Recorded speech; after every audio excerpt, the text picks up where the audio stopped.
OK, kamo, co ty po mně jako chceš, vole? Jako, co ty chceš, jako, ty jsi naštvaný a co jako uděláš, co?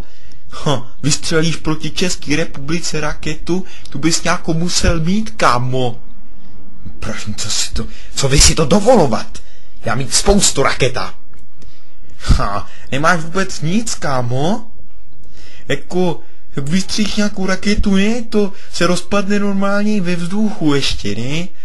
Nebo tam bude vodka místo výbušniny, ne? Tedy, to se mi snad jen zdá. To nebýt možno toto. Já velmi rozzloben. Já poslat raketa na vaše zem.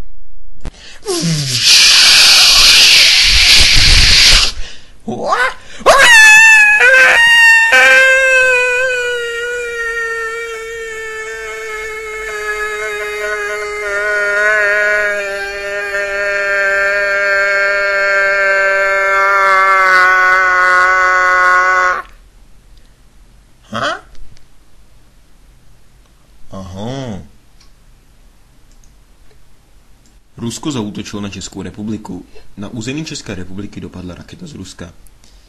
Naštěstí ale nevybuchla. Přivolaný pyrotechnik nám sdělil, že je to pravděpodobně proto, že její plášť je velmi dobře vyroben. Při nárazu se zemí tedy nedošlo k jeho poškození a tak ani k explozi. Co jsi to udělal? Vždyť můžeš takhle způsobit mezinárodní konflikt. Jo, jasně, svoráč. Musíš se okamžitě přiznat, že jsi to byl ty. Jo, dobře. Žádní ruští špioni neexistují. Ke všem činům, ze kterých český prezident vinil nejmenovaného ruského špiona, se nyní přiznal jeden český mládenec, pravděpodobně terorista.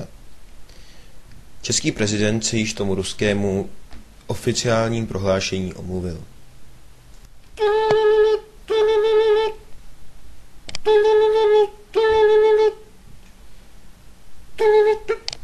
Halo?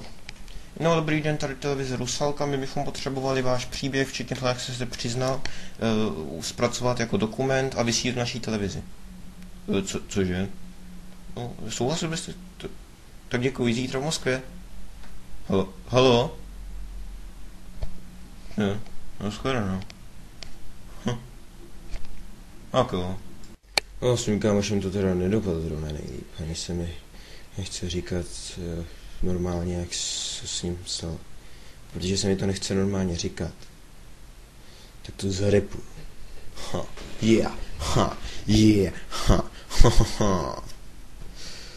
Můj kámoš si myslel, že je drsný jak bruská. Rozhodl si odjet na vejlet do Ruska. Nevznes ani námitku. No jako fakt. Dostal nabídku, tak podepsal kontrakt. Myslel si, že je hustý, že všecko má v malíku. A že se z Ruska bude vracet v balíku. Vrátil se v balíku. Hned ve 3 balících. Byl celý žhavej, teď je studený. A šedej je na lících. No, chudák. No a já mám štěstí, že já jsem dopadl líp.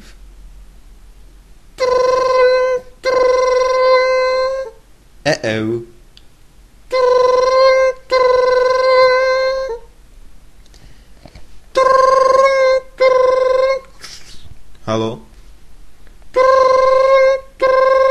Halo?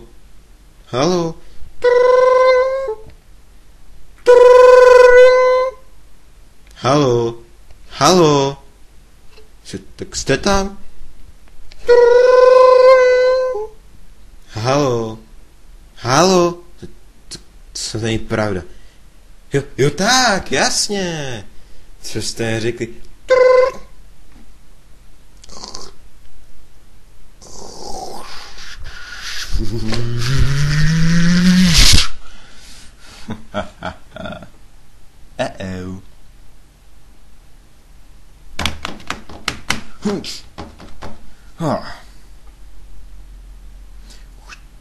Teď mě nevidí. Co to je za botu?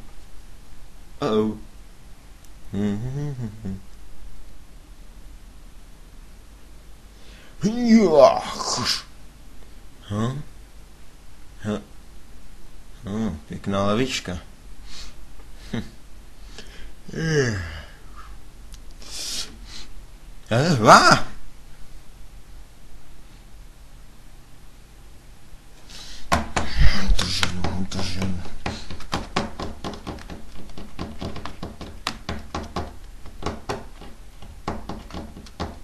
Přestaň sakra zdrhat.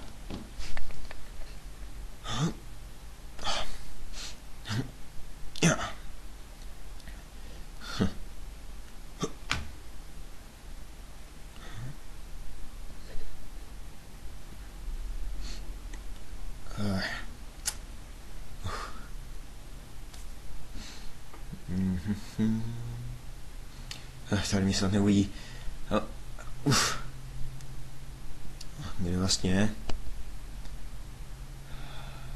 Kde vlastně? Čo sakra, kde může být? A tady. Vypadá to, že mě nevidí. Tak to bych si mohl sehnat lepší úhel. Takhle no. A mám tě. Hej, stůj!